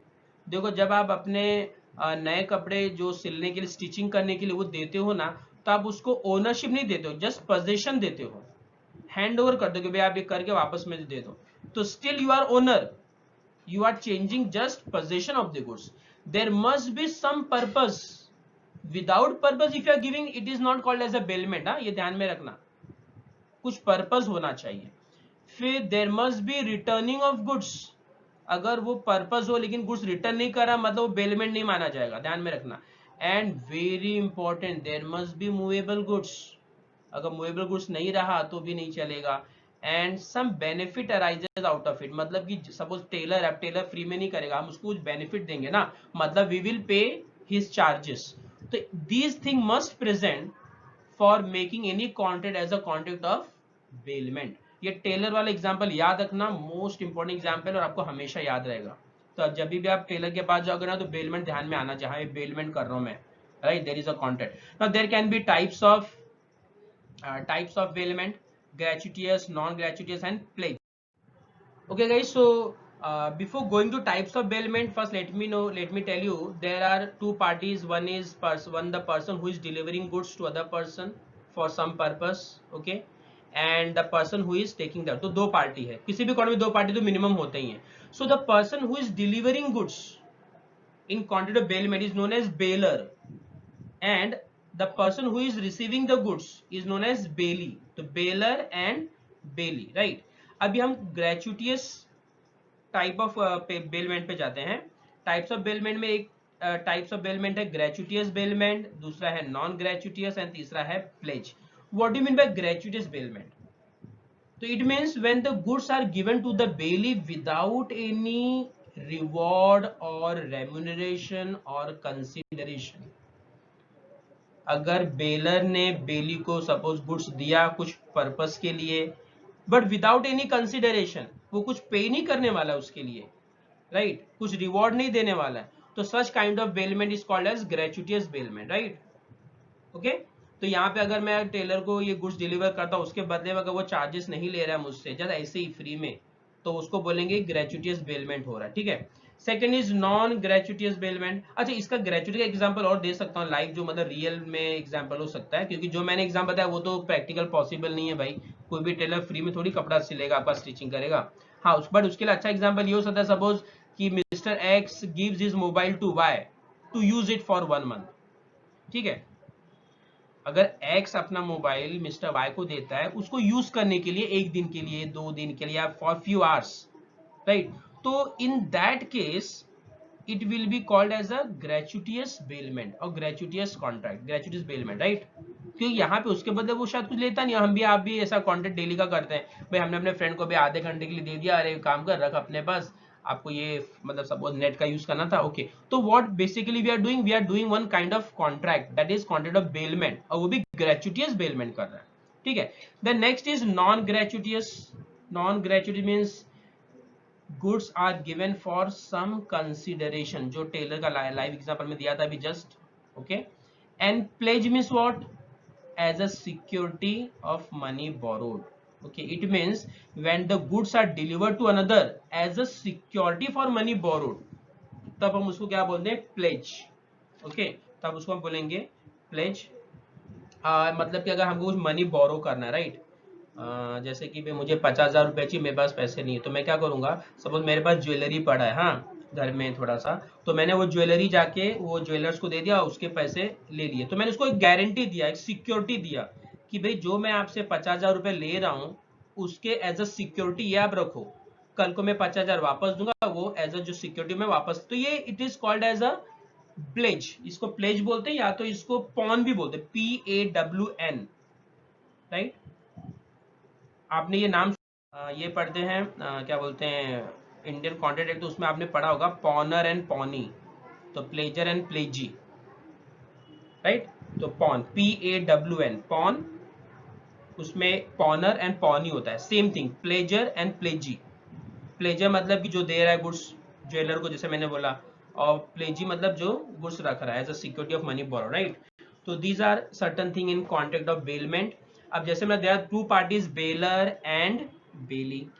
अब there are some rights to bailor, rights of a bailor, and some rights, duties of a bailor, rights and duties दिया bailor का, और rights and duties दिया है bailee का। अब bailor means you know very well, the person who is delivering goods to other person, उसके क्या क्या राइट्स है, तो उसका राइट्स है कि भाई to treat contract of bailment as a voidable.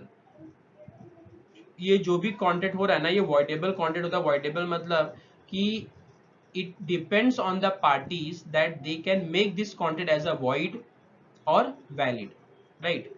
Compensation for unauthorise use of goods by bailee, मतलब आपके पास राइट्स है, बेलर के पास राइट्स है कि उसने जो गुड्स डिलीवर किया है बेली को, अगर उस बेली ने उस गुड्स का गलत यूज किया, अनऑथोराइज यूज किया, तो आप उससे कॉम्पेंसेशन ले सकते हो। जैसे कि मैं आपको एक सिंपल एग्जांपल बताता हूँ कि आपने गुड्स को टेलर को आपने अपना कपड़े स्टिचिंग कोड बनाने के लिए दे दिया कि भाई मेरे साइज का कोड बना दो, और उसने कोड बना भी दिया, और क्योंकि आपको वापस उसने बोला था 1 महीने बाद देने वाला है, तो उस 1 महीने के पहले ही बना के वो ना किसी दूसरे को ऐसे यूज करने के लिए रेंट पे दे दिया उसने code.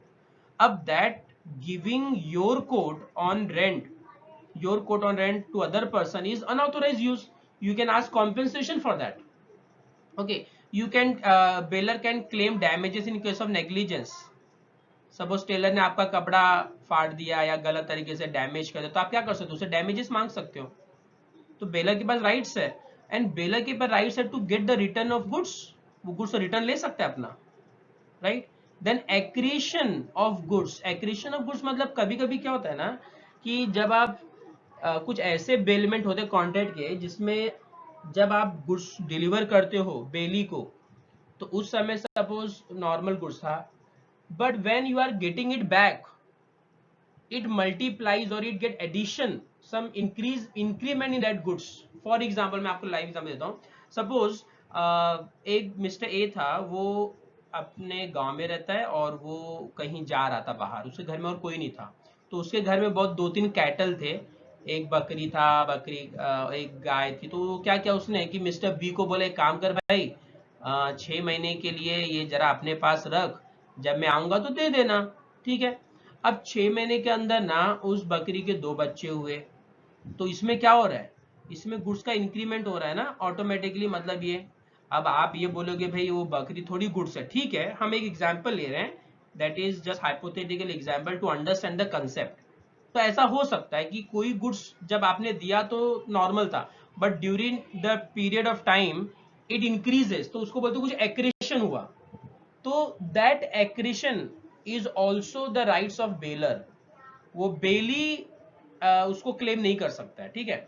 Then mixture of goods, it is bailor's right that he will allow or won't allow for mixing of goods, वो बेलर के पास राइट है, वो बेली को बोल सकता है कि भाई जो मैंने आपको गुड्स दिया है पर्पस के लिए, जो भी पर्पस के लिए, उस केस में आप अब मेरा गुड्स की दूसरे के साथ में मिक्स मत करना, ये आपका राइट्स है, okay. Then what are the duties of bailor, bailor उसकी ड्यूटी भी तो कुछ है। What are the duties, give position of goods to bailee, आपको गुड्स तो पोजीशन में देना ही पड़ेगा बेली को, then only he will do certain act on that, no, तो आपका पर्पस कैसे फुलफिल होगा। Then disclose fault in the goods bailed, this is very important duty. देखो अगर बेलर को पता है कि जो गुड्स वो डिलीवर कर रहा है बेली को, अगर वो गुड्स में कुछ डिफॉल्ट है तो वो उसको बताना चाहिए, क्योंकि क्या होता है कभी कभी ना, बहुत जो चालू लोग होते हैं उन लोग क्या करते हैं कि भाई सस्ता कपड़ा लिया, सपोज मैं एग्जांपल दे रहा हूँ, एक बंदे ने, मिस्टर ए ने एक सस्ता कपड़ा लिया मार्केट से एकदम सस्ते में, वो डिफेक्ट था, हाँ उसको पता है वो डिफेक्ट है, और उसने कहा चुपचाप एक टेलर को जाके दिया, बोला कि देखो एक काम करो ऐसा ऐसा साइज का मेरा कपड़े को स्टिच कर दो। 2 दिन बाद, जब 4 दिन बाद गया तो उसको पता चला कि वो कपड़े बने नहीं, क्यों नहीं बने, क्योंकि उस कपड़े में बेली ने बोला कि कुछ फटा हुआ है, छेद है, टीयर आउट है वगैरह वगैरह। तो बेलर बोले अरे ये तो तुमने फाड़ दिया मेरा कपड़े, I want compensation for this. तो यहाँ पे बेलर की ड्यूटी बनती है कि you should disclose if there is any fault in the goods, otherwise you will have to pay some compensation, ठीक है।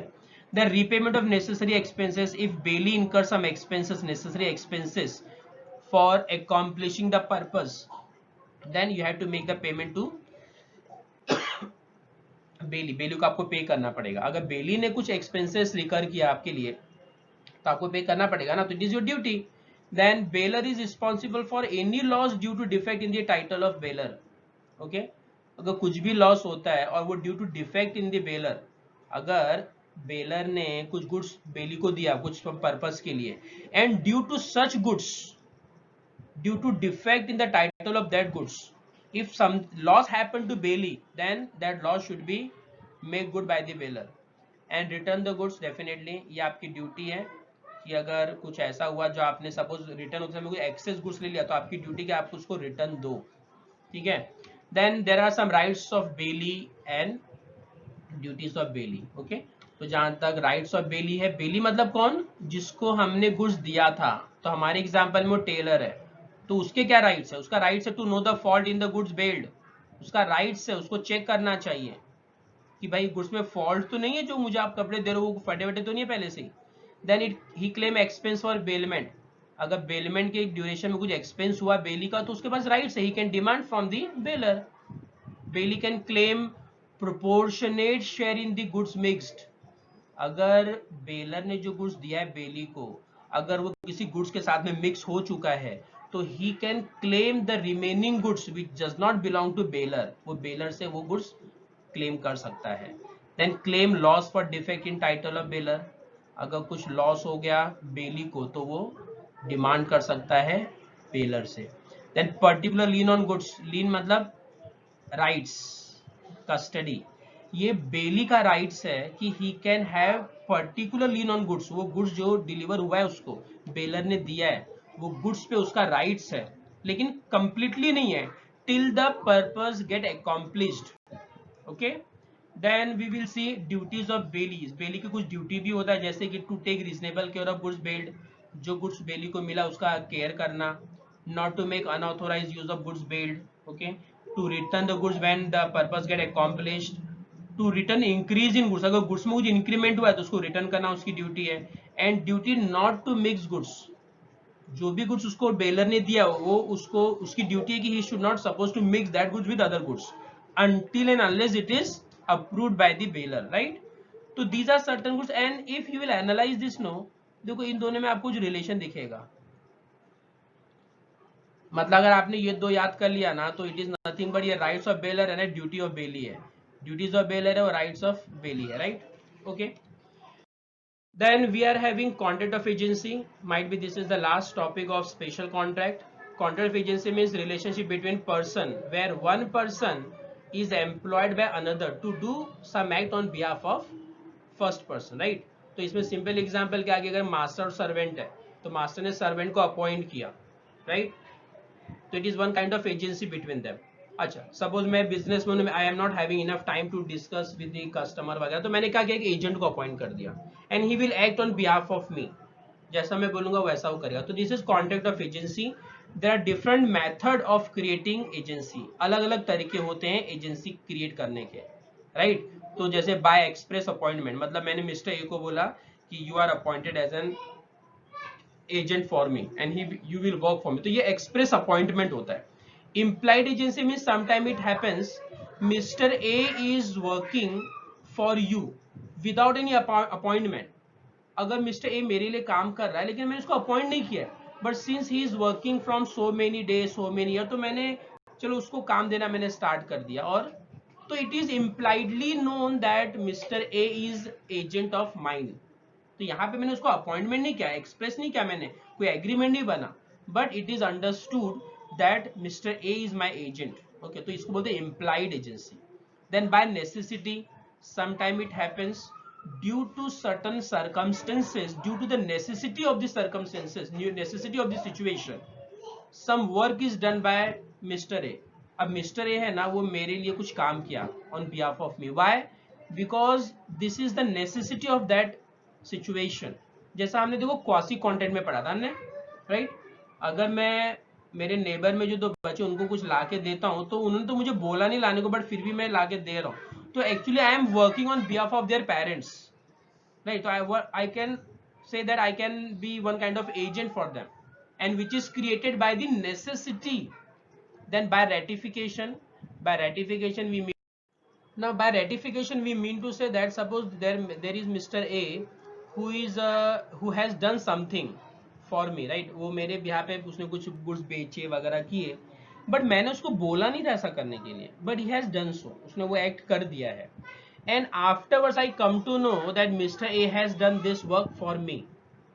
तो अगर मैं बाद में उसको उस एक्ट को अप्रूव कर देता हूं, मतलब मैं उसको रेटिफाई कर रहा हूं। Ratification means once the work is done afterwards I am approving it, तो उसको बोलते हैं रेटिफिकेशन। तो वो अगर रेटिफाई मैंने कर दिया, मतलब I am also agree that mister A whatever he has done that is done on behalf of me. तो इसमें भी क्या हुआ कि एजेंसी क्रिएट हुआ, एक रिलेशनशिप क्रिएट हुआ between mister A and me. तो these are methods of creating an agency. There are some rights of agent। What are the rights of agent? Let us see. First, remuneration. If there is an agent, he is having right to get remuneration for his work. He is having right to retain the goods with him, क्योंकि अगर वो retain नहीं करेगा तो वो भाई आगे का प्रोसेस अगर सब सेल कैसे करेगा। That he is having right to lien the goods. Lien means custody, उसका राइट्स है कि वो उस गुड्स पे अपना कस्टडी कर सकता है।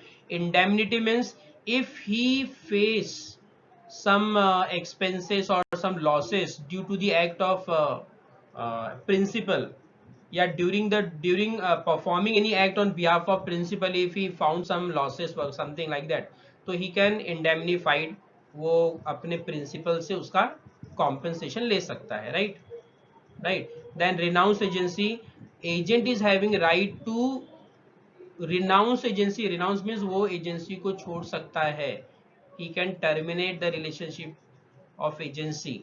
अच्छा, there are some duties as well of an agent। Agent की ड्यूटी क्या होती है? तो एक टू कंडक्ट बिजनेस कंडक्ट करना, मतलब प्रिंसिपल ने जो बोला है वो आपको करना पड़ेगा, because you are an agent, okay, and you are working on behalf of principal who has appointed you. Then you are also having duties to conduct business with skill and diligence। See, you are officially, so as an agent it is your duty to conduct business with skill and diligence, because you are liable to do that, because you are appointed as an agent specifically for doing business on behalf of principal। So whatever business you are conducting, it should be done with skill and diligence। आपको जहां तक हो सके अच्छे से अच्छा skill use करना पड़ेगा। You should be aware about what you are doing, right? Then it is your duty to render proper accounts। जो भी accounts है, हिसाब किताब है, expenses, income है, you should render all the right information to your principal। Then you are having duty to communicate with the principal। मतलब जो भी information आपको मिलता है during the business, during the course of business, it is your duty to inform, you to communicate with the principal। Then you have to pay some receipt for principal। अगर principal के behalf पे आपने कुछ amount receive किया है, तो you are having duty to pay that amount to your principal। not to set up adverse title. Adverse title मतलब कि goods, since you are agent, you are not owner of the business or owner of the goods, right? You are just the person who are acting on behalf of principal. So you cannot create any title, adverse title on the goods along with you, क्योंकि आप agent, आपके पास goods पड़ा हुआ है, right? अब आपने क्या सोचा कि भाई चलो ये गुड्स तो अभी मेरे पास पड़ा है, मैं ही इसका एक ओनरशिप बन जाता हूँ और मैं अपने नाम पे बेचता, ऐसा नाम नहीं कर सकते, ठीक है? नॉट टू डेलीगेट, मेरी very important agent, duty of agent, आपको प्रिंसिपल ने अपॉइंट किया है एज एन एजेंट। अब आप अगर ये करोगे कि मैं भी किसी एक मिस्टर सी को अपॉइंट करता हूँ, वो मेरा एजेंट रहेगा या वो मेरा डेलीगेट कर देता अपना काम, तो आप ऐसा नहीं कर सकते हो। You can not delegate your work to any other person without approval, without permission of the principal. Then not to make secret profit, right? आप अपना खुद का एक सीक्रेट प्रॉफिट क्रिएट नहीं कर सकते out of the business of principal. Then liability for misrepresentation, if you have done any kind of misrepresentation or fraud activity, then you are liable for that, okay? And you are also liable for act of sub agent। अगर suppose आपने कोई agent को appoint किया, आपके agent ने agent को appoint किया with the approval of principal, and if that sub agent does some wrong, in that case agent is liable to the principal, okay? Then there are some personal liability of an agent। Agent का कुछ personal liability भी हो सकती है, जैसा foreign capital, undisclosed principal, incompetent principal, himself expressly liable, breach of authority, pretending agent। Now see one by one, okay? So in that, okay, so first one is foreign capital। See, suppose sometime it happens, an agent is appointed by a person, by a merchant who are residing outside the country, वो abroad में रहता है, तो it is, this will be presumed that whatever is done by an agent, for that he is liable। he cannot say कि भाई मैं अपना काम नहीं तो प्रिंसिपल के लिए करो जो फॉरेन में बैठा है, नहीं नहीं। even though you are agent, you are working on behalf of that foreign person merchant who is residing abroad, but you are personally liable in that case। ये ध्यान में रखना, आप ये नहीं एक्सक्यूज दे सकते कि आप तो एजेंट हो, आप एजेंट हो, okay, it is acceptable, but in case of such foreign capital it is not acceptable। then sometime it happens principal is not disclosed to the agent, मतलब एजेंट तो हो गया बट उसको ये नहीं पता है कि प्रिंसिपल कौन है। In that case if anything happens and any loss suffered to any other person and principal is not known, then it is presumed that agent is personally liable in that case, right? तो इसलिए undisclosed principal, जहां पे principal का पता नहीं होता है who is that principal, in that case you are personally liable। then sometime principal is incompetent, right? तो सपोज अगर प्रिंसिपल इनकॉम्पिटेंट है और इसलिए आपको उसने एजेंट अपॉइंट किया है, so that you can work on behalf of, because you are competent person, तो in that case also you are personally liable for any act done by you. आप ये एक्सक्यूज नहीं दे सकते कि भाई हमने प्रिंसिपल के बिहाफ पे किया, even though you are agent, no doubt, but since principal is incompetent, that is why you are appointed as an agent, so it is your duty to do business with skill and diligence, right? So if anything wrong happens, you are personally liable for that, right? Then agent, whenever he is right, so if suppose agent, while his appointment is done, if he says that I am personally liable for anything done, अगर वो starting में उसने बोला है कि भाई देखो मैं एजेंट बनता हूँ आपका और कुछ भी होगा तो मैं लायबल रहेगा, तो you are expressly liable in that case, okay? तो उसमें आपकी पर्सनल लायबिलिटी बनती है क्योंकि आपने खुद ने एक्सेप्ट किया था at the time of making a contract of agency. Then breach of authority, if whatever authority is given to you by the principal, if you are acting beyond that authority, that means you are breaching the authority which is given to you, in that case you are personally liable, okay? And pretending agent, what is pretending agent? Pretending agent means where an agent pretends to have authority which it does not have, right? अगर कोई ऐसा agent है वो बता रहा है कि भाई मेरे पास अथॉरिटी है, मैं इस प्रिंसिपल के बिहाफ पे काम करता हूं, अगर वैसा वो प्रिटेंड कर रहा है, लोगों को बता रहा है, तो in that case he is personally liable for that। he cannot escape his liability if the principal ratifies his act, okay? तो ये ध्यान में रखना. So under these cases agent is personally liable. Okay, now this is termination of agency. That means now we are going to see which are the cases where agency can be terminated. Agency को cancel किन तरीकों से किया जाता है. तो पहला तरीका हो सकता है when principal revoke his authority. अगर प्रिंसिपल ने भाई एक्सप्रेसली बोला है कि I am taking my authority back from this agent, it means there is termination of an agency. Then agent renounce. If agent वही सामने से रिनाउंस कर रहा है, देखो हमने यहाँ पे देखा था रिनाउंसिंग ऑफ इसका राइट्स एजेंट का. तो अगर एजेंट ने बोला कि नहीं भाई I don't want to become your agent now onwards, that means agency get terminated.